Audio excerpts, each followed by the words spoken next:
할렐루야. 오늘도 우리를 이 예배의 자리로 인도해 주신 하나님께 감사와 영광의 박수 올려드리겠습니다.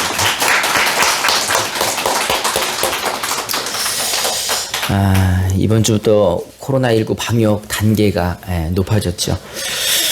그래서 우리 교회도 성가대 찬양을 잠시 멈추기로 하였습니다. 이제 앞으로 다시 이 아름다운 성가를 들을 수 있도록 여러분들 이 코로나19가 빨리 잠잠해지게 여러분 기도해 주시고, 또 우리 성가대를 위해 기도해 주시고, 또 우리 정성숙 지휘자님과 오희진 반주자님을 위해 여러분들 기도해 주시기를 부탁드리겠습니다.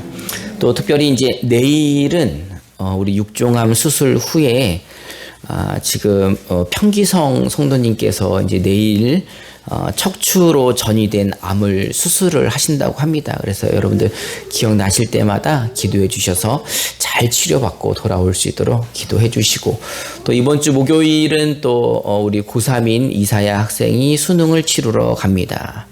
모르셨죠? 그래서 여러분들 기도해 주시고 격려해 주시기를 부탁드리겠습니다. 또 오늘 이렇게 이현철 집사님이 같이 또 찬양을 하니까 너무 풍성하고 좋은 것 같아요. 이제 우리 사음이도 오고 또 우리 찬양단 싱어들이랑 같이 또 함께 찬양을 하면 더 큰 영광 하나님께 돌리지 않을까 생각이 듭니다. 그래서 여러분들 기도해 주시고 이제 우리 교회에서 이제 함께 찬양할 수 있도록 우리 이현철 집사님과 그 가정을 위해 기도해 주시기 부탁드리겠습니다. 우리 옆에 분들하고 한번 인사해 보겠습니다. 참 잘 오셨습니다. 만나서 반갑습니다. 네. 저도 이제 그 설교 외에는 늘 마스크를 착용을 합니다. 여러분들도 꼭 마스크 착용하는 거 잊지 마시고, 또 이렇게 사회적 거리두기, 앞뒤 사람들 간의 간격들 이렇게 한 1m 이상씩을 잘 유지해 주시기를 부탁드리겠습니다. 여러분 한 주간 합력하며 선을 이루는 삶을 사셨습니까? 여러분 전능하신 하나님 아버지께서 여러분들과 함께 하셨음을 믿으십니까? 그렇다면 여러분들의 한 주간 삶은 형통했고, 여러분들의 한 주간 삶은 하나님의 그 합력하시는 선하신 뜻을 이루셨음을 우리는 믿고 신뢰해야 합니다. 이번 주는 대림절입니다. 대림절 또는 대강절이라고도 하는데, 이 대림절은 어떤 절기냐면 예수님께서 오시기 4주 전, 그 4주 전을 기다리는 겁니다. 한 4주 정도는 여러분 기다릴만 하지 않습니까? 이게 또 4주 기다리니까 우리 사음이 생각이 나는데, 우리 영화의 날씨 속에서 얼마나 고생을 할까라는 이 생각이 들다가도 4주까지 거 보시, 한 달인데 뭘, 이 생각을 제가 하면서 4주 정도야 쉽죠. 한 달 참는 거 어렵겠습니까? 근데 이제 사실 한 달이라는 걸 알고는 참을 수 있지만, 그 기간을 만약에 모른다면 참기가 쉽지 않을 것 같습니다. 불안하기도 하고 초조하기도 하고, 이 훈련이 언제 끝날까, 이 고생이 언제 끝날까, 이런 마음이 있을 것 같습니다. 오늘 이 본문 속에 임마누엘 메시아를 기다리는 이스라엘 백성들은 임마누엘 그 메시아가 오시기로 했는데 언제 오실까? 기약이 없었어요. 하루가 지나도, 이틀이 지나도, 1년이 지나고 10년이 지나고 100년이 지나도 임마누엘 그리스도 그 메시아가 오지 않는 겁니다. 이스라엘 백성들은요 한 700년 이상을 기다렸습니다. 700년 이상 눈물로 기다리던 그 메시아, 그 구원자 언제 오실지도 모르는데, 사실은 그 삶이 먹고 살만하면 여러분 구원자가 필요해요, 안 해요? 등 따숩고 배부르고 나라도 태평하고 그냥 먹고 살만하면 구원자가 그렇게 필요하지 않는데, 이스라엘은 예수님이 오실 당시는 로마의 식민지였죠. 그리고 그전 그 700년 동안 행복했던 나라가 아닙니다. 사실 왕다운 왕이라고 하면은 이스라엘의 왕이 누가 있을까요? 다윗 빼고는 변변치 않잖아요. 사실 초대왕 사울 볼 것 없죠. 그죠? 처음에 인물 좋아서 뽑았는데 아닌 것 같고, 세 번째 왕 솔로몬은 엄청 똑똑하기는 했지만 그 나라가 얼마나 영적으로 혼란했습니까? 그럼 다윗 이후에 그리고 이제 솔로몬 이후에 남북으로 갈라지면서 군사력도 반으로, 경제력도 반으로 모든 힘이 두 동강이 나버렸죠. 그러면서 이제 주변 강대국들의 먹잇감이 되었습니다. 북이스라엘은 기원전 722년에 아수르의 멸망을 당합니다. 남유다는 기원전 586년에 바벨론으로부터 멸망을 당합니다. 이 이스라엘은 그 이후로는 뭐 국가답지 못한 이 백성들을 보호하지 못하는 나라로 한 700년 동안 고통을 받는 거죠. 그러니 여러분 700년 동안 그렇게 식민지 또 침략 그다음에 노예 생활 이러면 어디까지 그 패배자 근성이 배어 있을까요? 뼛속까지를 넘어서 자손 대대로 패배자의 그 패배자의 의식이 배어 있는 거죠. 그러니 이들은 이 뼛속까지 배어져 있는 패배자로서 기다리는 구원자는 어떤 구원자가 왔으면 좋겠습니까? 진짜 엄청난 능력의 구원자가 와서 이 길고 긴 이 어려움을 이겨줬으면 하는 마음인 거죠. 그러니 이 역사 속에 생각을 해보면 그 피라밋을 만들었던 애굽에서부터 홍해를 가르고 10가지 재앙을 막 애굽에 끼치고 만나와 메추라기로 백성들을 광야에서 먹여주고 막 불기둥 구름기둥 막 나오고 막 이랬던 지도자가 누구예요? 모세 같은 지도자가 나오기를 바라는 거예요. 그냥 모세 같은 지도자가 나와서 로마를 그냥 불기둥과 구름기둥으로 막 어떻게 해버리고 또 먹고 살기 힘든데 막 하늘에서 만나를 좀 내려주는 이런 지도자를 기다리고 있는 거죠. 뭐 아니면은 뭐 삼손은 어떻습니까? 힘 엄청 세가지고 막 삼손은 안 되겠다. 삼손은 끝이 안 좋네. 그럼 여러분 다윗은 어떻습니까? 다윗은 뭐 크게 흠잡을 게 없잖아요. 그러니까 사람들이 다 다윗의 자손으로부터 오신다고 했으니까 다윗 같은 지도자를 기다리고 있는 거예요.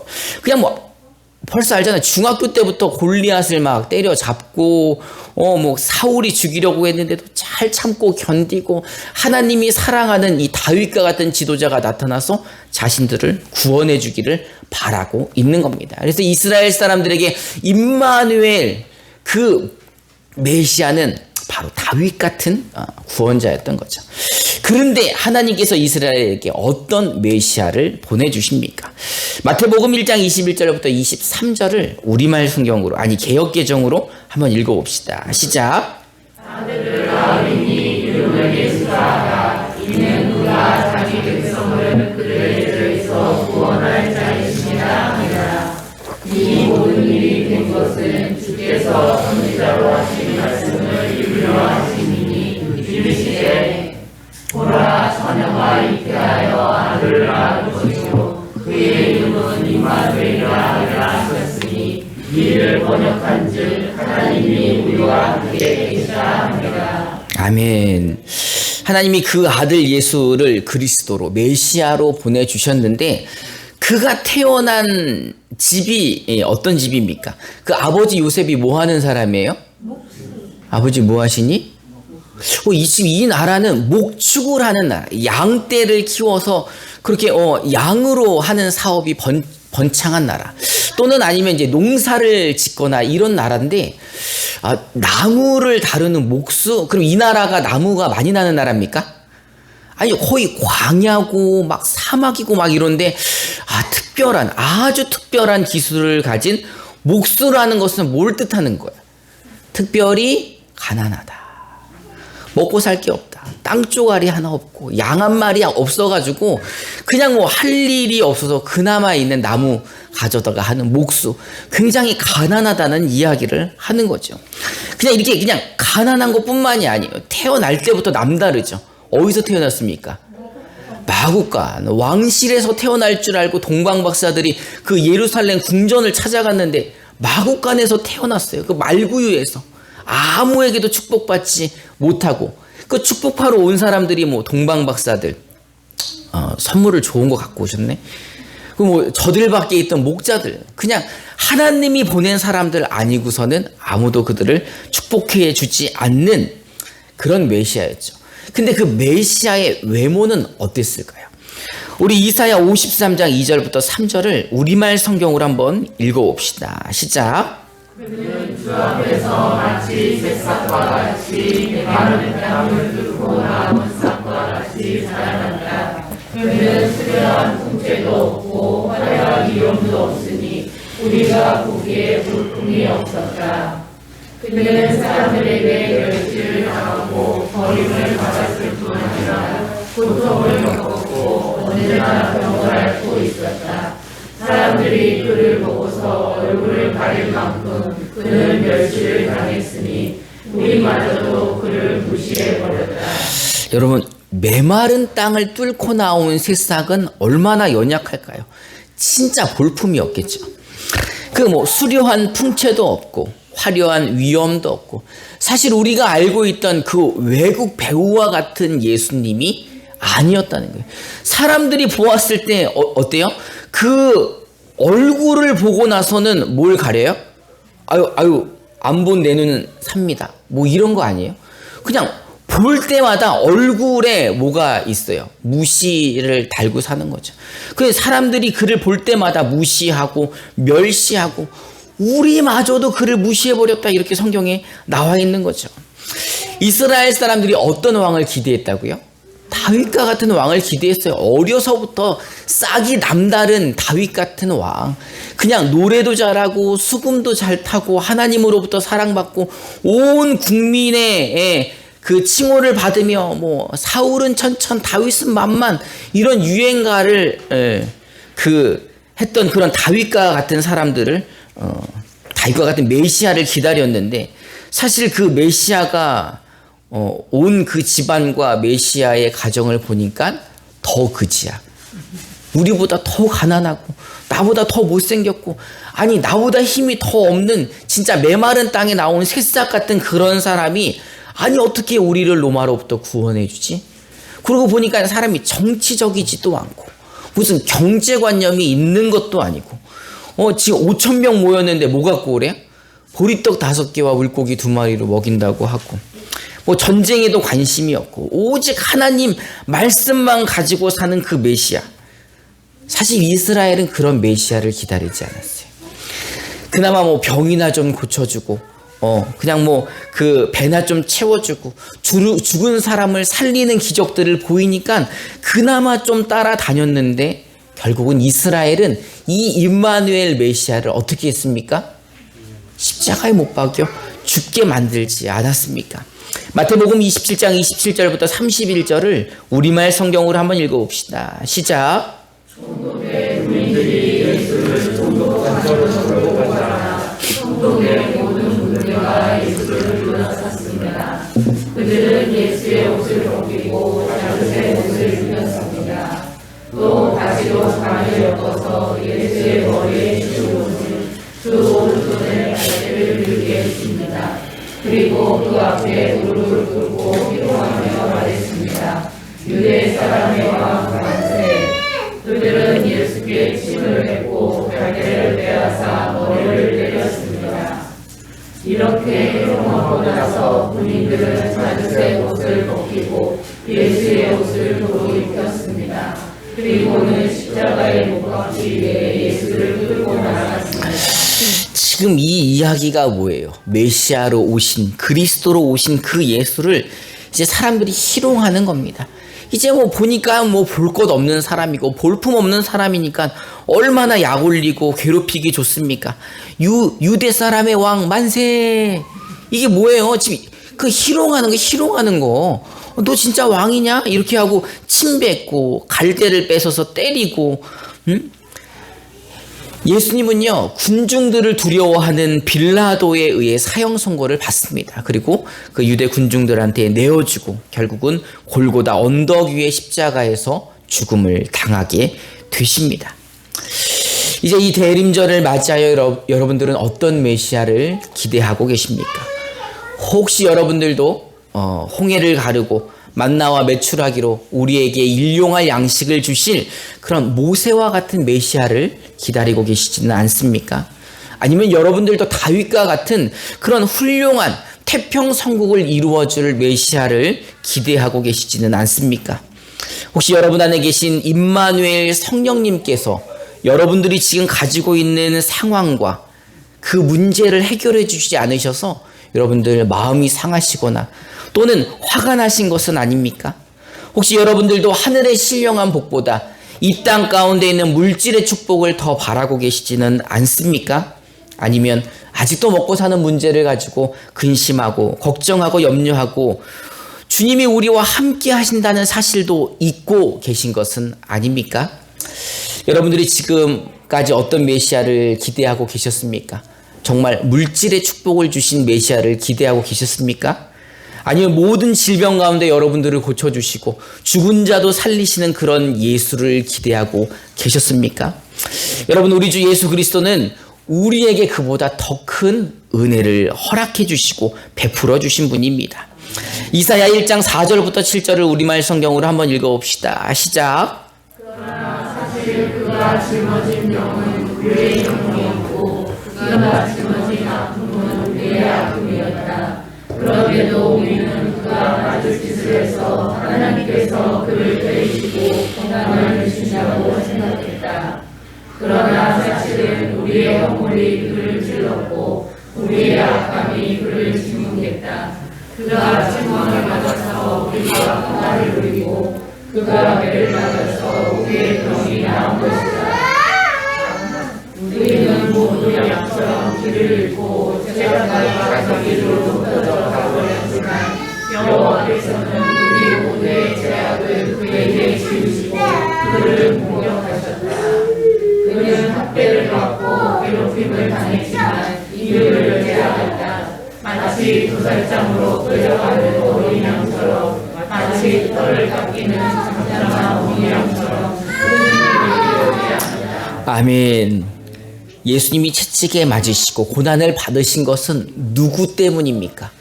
사실 우리 때문입니다. 그가 아픔은 우리의 질고를 대신 짊어지셨기 때문이고 그가 맞으신 것은 우리를 대신하여 고난을 받으시고 우리를 대신하여 심판을 받으신 것입니다. 사실은 우리가 죄인이죠. 우리가 우리 죄 때문에 심판받고 지옥 갈 사람들이죠. 우리가 영원히 형벌 받을 사람들이지만 그 모든 이 죄의 형벌을 누가 대신 받아주신 겁니까? 예수님이 받아주시기 위해 이 땅에 오신 거죠. 예수님이 오신 목적은 그거예요. 우리에게 영생을 주시려고. 예수님이 우리에게 그 하늘의 신령한 복들을 주시려고 이 땅에 오신 것입니다. 여러분, 예수님이 오셨기 때문에 우리의 죄를 용서받으신 거죠. 예수님이 오셨기 때문에 우리가 하나님을 누구라 부르게 됐습니까? 아버지라 부르게 됐잖아요. 여러분, 우리 같은 죄인이 심판받아 지옥 갈 우리들이 어떻게 하나님을 아버지라 부를 수 있습니까? 예수님 때문에 그렇게 된 겁니다. 여러분, 이게 얼마나 큰 복이고 얼마나 큰 축복입니까? 그러니 이제 우리는 더 이상 죄인의 후손이 아닌, 우리는 더 이상 그 아담의 후손이 아닌, 심판의 대상자가 아닌, 이제 우리는 사망의 종로를 타를 필요가 없는 그런 죄 용서함 받은 하나님의 자녀들인 것입니다. 이 영적인 것들은 눈에 보이지는 않지만 우리에게 더 필요하고 우리에게 더 소중한, 우리에게 큰 축복인 것입니다. 우리 교회는 아이들이 참 많이 있죠. 이제 오늘부터 보니까는 이제 애들이 예배를 드리기 시작하네. 예? 이제 5세인 우리 하라, 은선이 이렇게 앉아서 예배를 드리고, 우리 예송이는 진작서부터 예배를 의젓이 잘 드리고, 우리 사일이는 또 예배를 드리다 어딜 갔나? 사실은 유아실 안에는 아기들이 있는 거죠. 예? 하지만 이제 우리 이렇게 다 같이 이제 예배를 드리는데 이 아이들의 얼굴을 보면서 이 아이들이 왜 행복할까요? 근심 걱정이 없어요. 쟤네들은 먹고 사는 문제가 자신들의 문제가 아니죠. 그 문제는 다 누가 짊어지고 있습니까? 엄마 아빠가 짊어지고 있잖아요. 엄마 아빠 얼굴들에는 근심 걱정이 있을지 모르지만 아이들 얼굴에는 그늘이 없는 것은 좋은 부모님을 두고 있기 때문인 것입니다. 여러분, 하나님이 여러분들에게 좋은 부모님이십니까? 하나님이 여러분들에게 정말 좋으신 아버지이십니까? 마태복음 7장 9절부터 11절을 우리말 성경으로 한번 읽어봅시다. 시작. 너희 가운데 자녀가 변변하려고 하는데 물을 줄 사람이 있겠느냐? 자녀가 생선을 달라고 하는데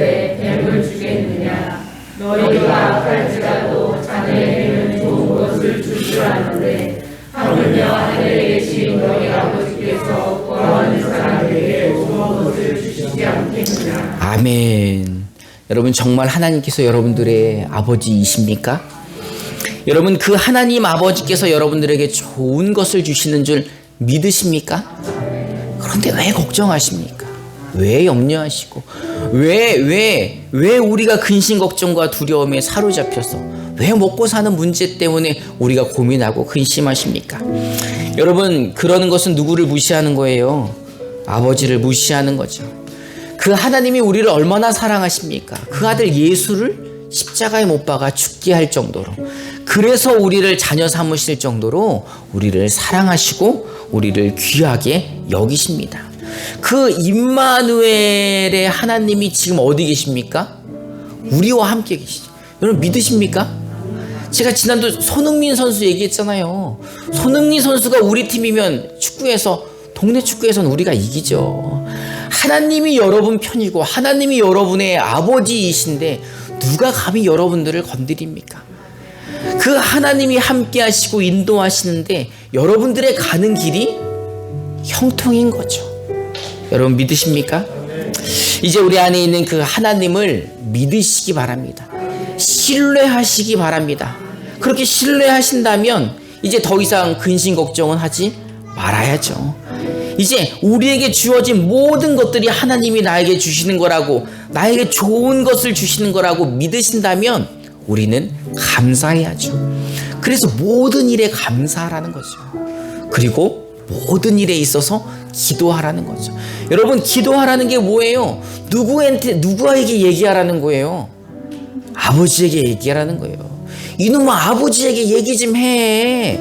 사실 말하지 않아도 하나님은 다 알고 계시죠. 하지만 내가 말하기를 원하고 계시는 거예요. 여러분 하나님이 여러분들과 함께 하십니다. 그 임마누엘 하나님은 절대 여러분을 떠나지 않으시고 여러분들을 선한 길로 인도하실 것입니다. 여러분들에게 정말 좋은 것을 주시는 그 하나님 아버지라고 믿으신다면 모든 일에 감사하시고 늘 기도함으로 승리하시기를 주님의 이름으로 축원합니다. 이 시간 우리 함께 찬송하고 결단하는 시간을 가지려고 합니다. 주 사랑이 나를 숨쉬게 해.